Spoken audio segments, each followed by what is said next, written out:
नमस्कार विद्यार्थियों, आप सबका स्वागत है हमारे YouTube channel online school paper के अंदर। आज मैं आपके लिए लेके आया हूँ 8वीं बोर्ड परीक्षा विषय विज्ञान का मॉडल पेपर, जो आपकी होने वाली कल के एग्जाम के लिए मोस्ट इम्पोर्टेंट पर्सन रहेंगे।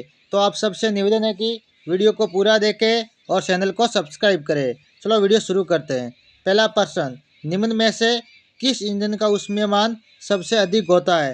यानी किस ईंधन का जो ऊष्मीयमान है वो सबसे अधिक होता है? लकड़ी, केरोसिन, एलपीजी, हाइड्रोजन। तो option number the hydrogen. Hydrogen का ऊष्मीयमान सबसे ज़्यादा होता है। अगला प्रश्न, वाहन के लिए कौन सा ईंधन कम प्रदूषक है? वाहन के लिए यानी वाहन मतलब साधन, साधनों के लिए कौन सा ईंधन है वो कम प्रदूषक है, यानी मतलब धुआं कम करता है? डीजल, संपीड़ित प्राकृतिक गैस, पेट्रोल, द्रवित पेट्रोलियम गैस। तो ऑप्शन नंबर ब संपीड़ित प्राकृतिक गैस सीएनजी। ये मोस्ट इम्पोर्टेंट प्रश्न है, आपको याद करना है और अपने दोस्तों को शेयर करना है ताकि आप अपने कल के होने वाले एग्जाम के अंदर अच्छे नंबर ला सको। अगला प्रश्न, भारत का प्रथम आरक्षित वन है? भारत का प्रथम आरक्षित वन कौन सा है? सतपुड़ा राष्ट्रीय उद्यान, पचमंडी उद्यान, भरतपुर अभयारण्य, काजीरंगा राष्ट्रीय उद्यान। तो ऑप्शन नंबर अ सतपुड़ा राष्ट्रीय उद्यान भारत का प्रथम आरक्षित वन है। अगला प्रश्न, आवर्ती को किस से मापा जाता है? आवर्ती को किस में मापा जाता है? सेकंड में, हर्ट्ज में, आयाम से, दोलन से। ऑप्शन नंबर ब हर्ट्ज से, यानी आवर्ती को हर्ट्ज में मापा जाता है। अगला प्रश्न, ध्वनि प्रदूषण से संबंधित स्वास्थ्य समस्या है, यानी ध्वनि प्रदूषण से संबंधित स्वास्थ्य की कौन सी समस्या है? अनिद्रा, अति तनाव, चिंता, उपरोक्त सभी। तो ऑप्शन नंबर द उपरोक्त सभी, यानी ध्वनि प्रदूषण से नींद भी नहीं आती है, तनाव भी होता है और चिंता भी बनी रहती है। ये मोस्ट इंपोर्टेंट प्रश्न है। अगला प्रश्न, जल के विद्युत अपघटन पर धन टर्मिनल पर एकत्रित होने वाली गैस कौन सी है? जल के विद्युत अपघटन पर धन टर्मिनल पर एकत्रित होने वाली गैस कौन सी है? ऑक्सीजन, हाइड्रोजन, ऑक्सीजन व हाइड्रोजन दोनों, या नाइट्रोजन। तो ऑप्शन नंबर अ ऑक्सीजन। यानी टर्मिनल पर जो गैस है जो एकत्रित होती है उसको क्या वो कौन सी गैस होती है? Oxygen gas. अगला प्रश्न, संसान तथा जंग लगने से बचाने के लिए लोहे पर किसकी परत चढ़ाई जाती है? संसान तथा जंग लगने से बचाने के लिए लोहे पर किसकी परत चढ़ाई जाती है? जिंक, स्टील, तांबा, सिल्वर। तो ऑप्शन नंबर अ जिंक। संसार तथा जंग लगने से बचाने के लिए उस पर हम जिंक की परत चढ़ाते हैं। मोस्ट इम्पोर्टेंट प्रश्न है। अगला प्रश्न, भूकंप आने का कारण है, भूकंप आने का क्या कारण है? ईश्वर का प्रकोप, अति वर्षा, पृथ्वी की प्लेटों की गतियां, ग्रहों की गति। तो ऑप्शन नंबर स पृथ्वी की प्लेटों की गतियों के कारण भूकंप आते हैं। आगे, रिक्त स्थानों की पूर्ति उचित शब्दों द्वारा कीजिए, यानी कोष्टक में ये शब्द लिखे हुए हैं, इसके द्वारा हमें खाली जगह भरनी है। वह क्षेत्र जिसमें जंतु अपने प्राकृतिक आवास में संरक्षित रहते हैं या संरक्षित होते हैं उसे वन्य जीव अभयारण्य कहते हैं। अगला, किसी क्षेत्र विशेष में पाई जाने वाली स्पीसीज विशेष क्षेत्रीय स्पीसीज कहलाती है। प्रवासी पक्षी सुदूर क्षेत्रों से जलवायु परिवर्तन के कारण पलायन करते हैं। जलवायु परिवर्तन के कारण पलायन यानी एक जगह से दूसरी जगह जाते हैं। ये मोस्ट इम्पोर्टेंट प्रश्न है, आपको याद कर लेना है। अगला प्रश्न, जैव विविधता का अर्थ है किसी विशिष्ट क्षेत्र में पाए जाने वाले सजीवों की विभिन्न किस्में। जैव विविधता का कारण अर्थ क्या होता है? किसी विशिष्ट क्षेत्र में पाए जाने वाले सजीवों की विभिन्न किस्में, जीवों की विभिन्न किस्में। ठीक है, ये मोस्ट इंपोर्टेंट है, खाली जगह के अंदर जैव विविधता आएगा। आगे, निम्न कथनों के सामने सत्य और असत्य लिखिए। आगे जो प्रश्न दिए उसे हमें सत्य और असत्य बताना। कोलतार एक सुगंधित काला गाढ़ा द्रव है। तो कोलतार वो सुगंधित नहीं, अप्रिय, असुगंध मतलब दुर्गंध वाला गाढ़ा है, ये असत्य है। ठीक है। आगे, पेट्रोलियम गैर रंग का तेली द्रव है, ये सत्य है। कोयले के परिक्रम द्वारा कोक बनाते समय प्राकृतिक गैस नहीं, इसमें कोयला गैस प्राप्त होती है, असत्य है। वायु में गर्म करने पर कोयला जलता है और मुख्य रूप से कार्बन डाइऑक्साइड गैस उत्पन्न करता है, ये भी सत्य है। ये मोस्ट इंपोर्टेंट प्रश्न है, आपको याद कर लेने। 100% परीक्षा में ऐसे ही प्रश्न आएंगे।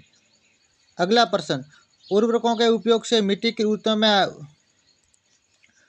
अगला प्रश्न, उर्वरकों के उपयोग से मिट्टी की उर्वरता में आई कमी को दूर करने के कोई दो उपाय बताइए। तो उर्वरकों के स्थान पर जैविक खाद का उपयोग करना। जैविक मतलब गाय भैंसों का गोबर वाला खाद। आगे, दो फसलों के बीच में खेत को कुछ समय के लिए बिना कुछ उगाए छोड़ देना चाहिए। मतलब खेत को छोड़ देना चाहिए, मतलब एक बार फसल उगाओ 4 महीने छोड़ दो, तो ताकि उसके अंदर अच्छी फसल होगी। आगे, चंचरणीय रोग से क्या आशय है?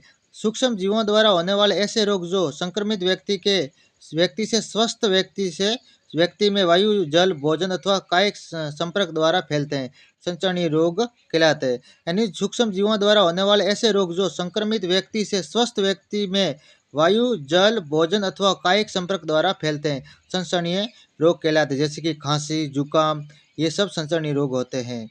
ठीक है। आगे, दो जीवाश्म ईंधनों के नाम बताइए। जीवाश्म ईंधन जीवों वाले कोयला और पेट्रोलियम, दो जीवों के अवशेष से जो ईंधन बनता है उसे जीवाश्म ईंधन कहते हैं। ठीक है, जो कोयला और पेट्रोलियम है। ये मोस्ट इंपोर्टेंट पर्सन है। आगे, अम्ल वर्षा के लिए उत्तरदायी दो गैसों के नाम। तो अम्ल वर्षा के लिए उत्तरदायी दो गैस है सल्फर डाइऑक्साइड और nitrogen dioxide. Most important person है, आपको याद कर लेने। आगे, संकटापन जंतु किसे कहते हैं? संकटापन जंतु वह जंतु जिनकी संख्या एक निर्धारित स्तर से कम होती जा रही और वे विलुप्त हो सकते हैं, संकटापन जंतु कहलाते हैं। आगे, लैंगिक जनन से क्या आशय? लैंगिक जनन जिसमें नर तथा मादा युग्म एक संलयन होता है, यानी ऐसा जनन जिसके अंदर नर और मादा दोनों का संलयन होता हो, उसे लैंगिक जनन कहते हैं, जिसमें मनुष्य, गाय, भैंस आते हैं। एक उदाहरण देकर बताइए कि यदि पष्टों को बलपूर्वक दबाए तो घर्षण में वृद्धि हो जाएगी। किसी चटाई को उस समय खींचे जब उस पर कोई व्यक्ति नहीं बैठा हो तथा तब कोई व्यक्ति उस पर बैठा हो तब भी उसको खींचना था। हम देखेंगे चटाई पर कोई व्यक्ति बैठा होता है तो चटाई को खींचने में अधिक बल लगाना होता है। इसे स्पष्ट है कि पष्टों को बलपूर्वक दबाए तथा घर्षण में वृद्धि हो जाती है। यानी ये बोल रहा है कि देखो, अगर कोई चटाई पड़ी, अगर उसके ऊपर व्यक्ति नहीं बैठा हो उसको खींचेंगे तो जल्दी खिसक जाएगी, और अगर उसके ऊपर व्यक्ति बैठा हो उसको खींचेंगे तो हमें थोड़ा जोर लगाना, घर्षण उसका बढ़ जाएगा, तो दबाव बढ़ता है। ठीक है, ये मोस्ट इंपोर्टेंट पर्सन है, आपको याद कर लेना है। आगे, फसल संकरण क्या है समझाइए। फसल संकरण इस क्रिया में एक फसल के बाद दूसरी किस्म की फसलों को एकांतर क्रम में उगाए कर तैयार करते हैं। जैसे कि फसल में किसान फलीदार फसल उगाकर दूसरी बार गेहूं की फसल तैयार करे। इसे मिट्टी में नाइट्रोजन की कमी नहीं होती। इस प्रकार की फसल में भूमि में पोषकों की प्रतिपूर्ति हो जाती है, उसे हम फसल संकरण कहते हैं। पहले फलीदार पौधे उगाओ, उसके बाद गेहूं, और दूसरी बार फलीदार वापस उगा दो। इस तरह हमें फसल संकरण, नाइट्रोजन भी कमी नहीं होती और फसल संकरण भी चलता रहता है। ये मोस्ट इंपोर्टेंट है। निम्न का आशय स्पष्ट कीजिए। जरायुज और अंडपरजक, इन दोनों की हमें परिभाषा बतानी। जरायुज वह जंतु जो सीधे शिशु को जन्म देते हैं, जरायुज जंतु कहलाते। जरायुज का मतलब सीधे बच्चों को जन्म देना। जैसे गाय, बिल्ली, कुत्ता, ये अंडे उत्पन्न नहीं करते। इनकी मादा विकसित शिशु को जन्म देती है। ठीक है। अंडपरजक वे जंतु जो अंडे देते हैं, अंडपरजक जंतु कहते हैं। जैसे कि मेढक, छिपकली, तितली, ये जंतु अंडे देते हैं, इनके शिशु अंडों से विकसित होता है, ये हम सबको पता है। अगला, संपर्क और असंपर्क बलों में अंतर बताइए। संपर्क और असंपर्क बल, ये मोस्ट इंपोर्टेंट है, आपको याद कर लेना है। आगे, तल घर्षण से क्या आशय? पानी में गति करने वाली वस्तुओं की आकृति विशेष प्रकार की क्यों बनाई जाती है? आगे, विद्युत धारा के चुंबकीय प्रभाव का उपयोग करके कोई संप्रेषित कैसे बना सकते हैं? ये मोस्ट इंपोर्टेंट पर्सन है, आपको याद कर लेने हैं। आगे, नेत्र के अंदर लेंस की फोकस दूरी कैसे बदलती रहती है? नेत्र के अंदर जो फोकस दूरी वो किस तरह बदलती रहती है? एस्ट्रोजन और टेस्टोस्टेरोन में अंतर स्पष्ट कीजिए। भूकंप से बचाव के लिए क्या क्या प्रयास करने से कोई 4 बदलाव बताइए। विद्युत विसर्जन की प्रक्रिया को समझाइए। 20 से लेकर 26 तक, ये मोस्ट इंपोर्टेंट पर्सन है। ये आपको स्वयं को ढूंढ कर याद कर लेना, ये मोस्ट इंपोर्टेंट पर्सन है। ये आपकी जो कल के एग्जाम होने वाला है ना 24 मार्च को, उसके अंदर 100% आएंगे, आपको याद कर लेने हैं।